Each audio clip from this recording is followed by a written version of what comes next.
tous se sentent clairement menacés. Il faut pas qu'ils nous la fassent à la Soumaïla, hein, qui avait commencé à demander à Tima d'arrêter de travailler et tout. La prochaine fois, ce sera quoi? Des coups? Est-ce que Sheikh va enfin savoir qu'il n'est rien que le gigolo de Dija? Toute vérité est-elle bonne à dire? C'est très compliqué en ce moment pour Tima, qui a décidé de se soulager en racontant toute la vérité à la police. Ses aveux sont tellement importants parce que ce n'était pas seulement pour soulager sa conscience, mais c'était aussi un message, hein, un message de prévention, un message de soutien pour toutes les femmes qui traversent la même situation que Tima. Le projet de Aïda est vraiment à saluer, hein, parce que non seulement elle aide d'autres femmes qui sont dans la même situation, mais elle devient du coup un soutien pour sa meilleure amie aussi, qui ne se sont plus seuls, parce que jusqu'à présent il n'y avait que Tidio qui était au courant. Donc enfin les deux meilleures amies se sont un peu retrouvées, hein, pendant ces derniers épisodes, et ça fait du bien à Tima. Elle est vraiment courageuse, hein. J'espère qu'elle va décider de faire partie du projet de Aïda, de mener ce projet avec Aïda. Ce sera une belle revanche, hein, pour tout ce que Soumaïla lui a infligé, et puis ça l'aidera aussi à retrouver son identité du passé, avoir de nouveau un but dans la vie, parce que on se souvient, elle avait son salon de coiffure, elle avait son business, hein. Mais lorsqu'on voit la Tima d'aujourd'hui, on constate qu'on est vraiment loin de tout ça. Elle n'a plus aucune motivation, elle est submergée par la peur, elle est fatiguée aussi pendant cette grossesse, d'où ses aveux. Mais je m'attends tellement à un nouveau rebondissement parce que Tima ne peut pas aller en prison. Je refuse là, hein. Je m'attends à ce qu'on apprenne au final que Oumou, l'ex de Soumaïla, était repassé chez lui pour lui donner un dernier coup de grâce, le coup qu'il a tué. Ce sera le seul moyen de sortir Tima de cette situation, de sauver plusieurs vies du coup, hein. La vie de son bébé qui est en danger du coup, avec tout ce stress là, elle pourrait le perdre cet enfant. Sa vie à elle qui est en danger, et puis la vie de Tidio qui n'aurait plus aucun sens, hein, sans Tima. La vidéo de Tima a donc fait le tour de la toile, tout le monde l'a vu, ses amis comme ses ennemis, hein. Djenaba là, elle est aux anges en ce moment, son tour va venir à elle. Oh j'ai hâte, oh my goodness. Un point positif, c'est que Tidio sait déjà qu'elle le trompe, puisque Tima lui a dit que Djenaba était enceinte. C'est sûr que dans sa tête il va se dire mais comment est-ce possible? En attendant, en tout cas, Tima est dans une mauvaise, très mauvaise situation. Même si tout ce qu'elle dit est vrai, elle reste jusqu'à présent coupable, hein. Donc espérons qu'elle aura des preuves, hein, pour se sortir de là, parce qu'elle a quand même déclaré qu'elle avait des photos de ses blessures et qu'elle avait gardé des ordonnances. Donc qu'est-ce qu'elle attend pour nous montrer tout ça? On compte sur son avocat, un maître Vier. Il est trop fort lui avec sa tête. On compte vraiment sur lui pour sortir Tima de là. Batoma aussi, franchement, elle a été exemplaire dans cette deuxième saison. Malgré ses erreurs du passé, son histoire avec Lamine, on se rend compte que c'est vraiment une femme bien, c'est une fille bien. Et franchement, j'espère qu'elle arrivera à récupérer ses enfants. Dans ce dernier épisode, on a vu aussi que Ada a finalement dit à sa mère qu'elle voulait partir à l'étranger. Côte d'Ivoire, Sénégal ou bien Ghana. Grande était ma surprise de voir à quel point sa mère a accepté sans rechigner. Elle a accepté sans problème que Ada se barre, alors que déjà de 1, elle est enceinte. Elle peut pas voyager dans cet état. De 2, sa fille va pas lui manquer. Il y a quelques mois, elle a failli perdre Ada. Donc normalement, pour rien au monde, elle devrait la laisser partir. Bon, d'un autre côté, cette mère, on voit que parfois c'est pas la meilleure des mères, hein. Elle est en train de payer son karma en ce moment avec Djenaba, avec tout ce qui se passe avec Tidjo. Et maintenant, sa seule fille unique et sa seule chance d'avoir peut-être de grands enfants veut partir, et elle accepte ça. Et d'ailleurs, par rapport à Malik même, je vois pas en quoi ce bébé serait gênant pour lui si Ada reste chez elle. Elle dérange personne là, Ada. Elle est chez sa mère, tranquille. Elle ne leur a rien demandé. En fait, il veut juste pas dépenser. Il veut juste pas avoir un enfant sur le dos, s'occuper de cette femme, lui donner de l'argent parce qu'il est très avare. C'est ça en fait son problème. C'est pour ça qu'il lui propose de l'argent une bonne fois pour toutes pour qu'elle se barre, pour qu'elle ne soit plus un souci pour sa famille. Mais c'est dommage parce que sachant que Bouba était son fils préféré, il devrait plutôt considérer cet enfant comme la réincarnation ou bien un petit Bouba junior. C'est pas encore si c'est un garçon ou une fille, mais c'est son sang quand même à Malik, hein. Il est vraiment méchant ce papa là. Il a donc mis Lamine à la porte. Lui et Lamine en ce moment, mais chat et chien. Malgré le fait qu'on remarque un gros changement radical quand même du côté de Lamine, son père reste toujours insatisfait, hein. Ça lui fera du bien à Lamine de partir. Il faut qu'il parte, hein. De toute façon, il a les moyens, il a la possibilité de se louer un appartement. Il faut qu'il prenne son indépendance, sinon son père va continuer à le saouler H24.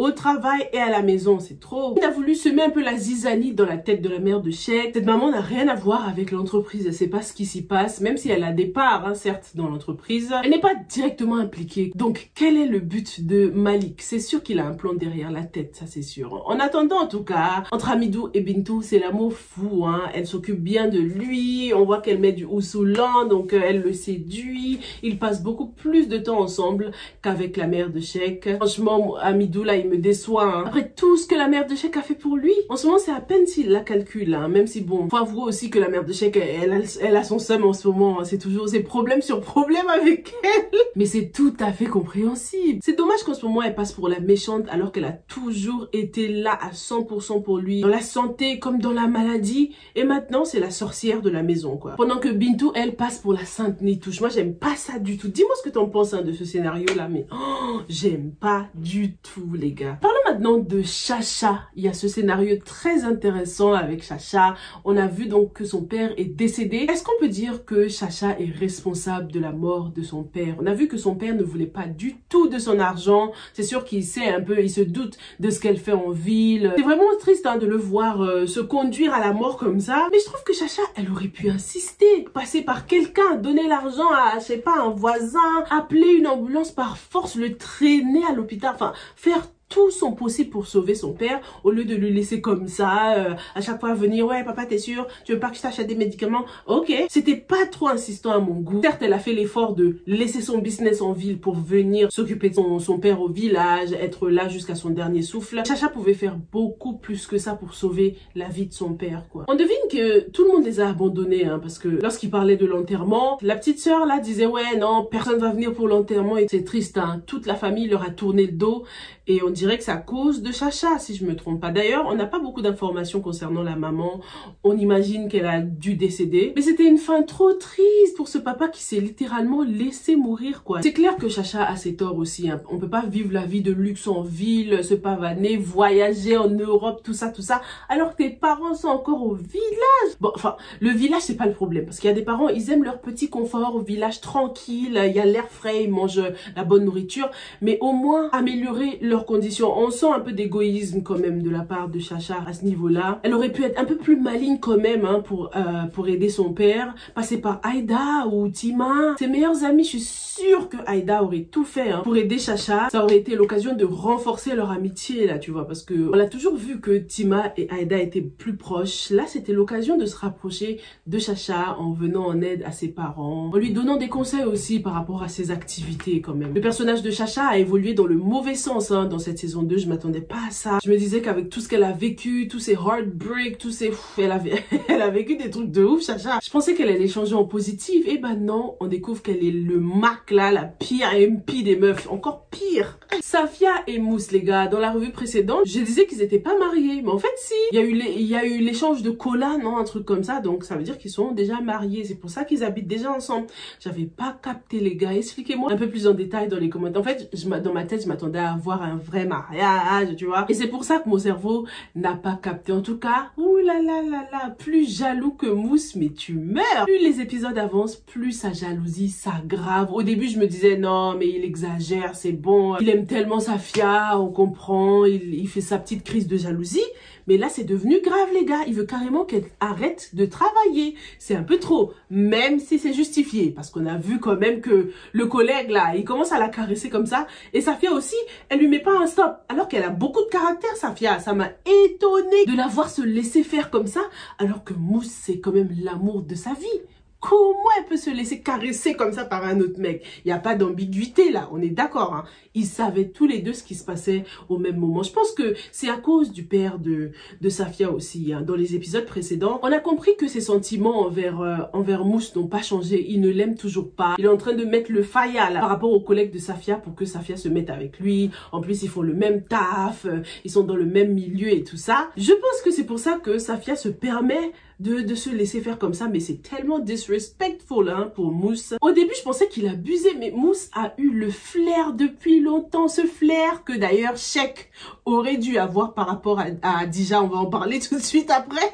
Safia a toujours été irréprochable, hein, mais là, non, ça va pas, les gars, ça va pas du tout. Safia, elle a fait un faux pas. Faut pas qu'il risque de lui coûter cher parce que je suis sûre qu'on va découvrir que le collègue là, il drague d'autres meufs. Il y a pas qu'elle. Un serial dragueur, il fait ça tout le temps. Il est très mignon aussi, hein. Je comprends pourquoi les meufs pourraient craquer. En plus, il a un bon poste et tout ça. Il a une tête qui passe bien. Mais non, en fait, il faut qu'elle se ressaisisse, Safia. Du côté de Mousse, arrêter de travailler, c'est pas du tout la solution, hein. Il faut que les deux en parlent réellement parce que jusqu'à présent, Mousse ne lui a pas encore dit clairement pourquoi son comportement avait changé comme ça, hein. Donc il faut qu'ils en discutent, il faut qu'ils communiquent un peu mieux. Safia, elle a vu qu'il était un peu gêné par la présence de son collègue là. Mais moi, j'aimerais bien qu'ils en discutent encore. Mousse se sent clairement menacé. Il faut pas qu'il nous la fasse à la Soumaïla, hein, qui avait commencé à demander à Tima d'arrêter de travailler et tout. La prochaine fois, ce sera quoi? Des coups? Il est touché dans son ego. Mais il y a d'autres façons de s'y prendre, quoi. Safia, elle a un bon poste. Je suis sûre qu'elle gagne plus que lui même. Donc ce serait vraiment dommage qu'elle arrête de travailler alors qu'il pourrait se soutenir, hein, avec ce travail. Financièrement, ça les aiderait beaucoup. Safia et sa famille, ils ont toujours été plus aisés de toute façon. Et au-delà de la question financière, du problème d'argent, Safia est épanouie en fait, hein, dans ce travail. Elle a fait des études pour ça. Maintenant, elle a level up et elle a un bon poste. Donc ce travail est plus qu'essentiel, hein, pour son développement, pour son épanouissement personnel. Dis-moi dans les commentaires, toi, quelle solution en ce qui concerne Mousse et Safia? Est-ce qu'il faut virer l'autre collègue là?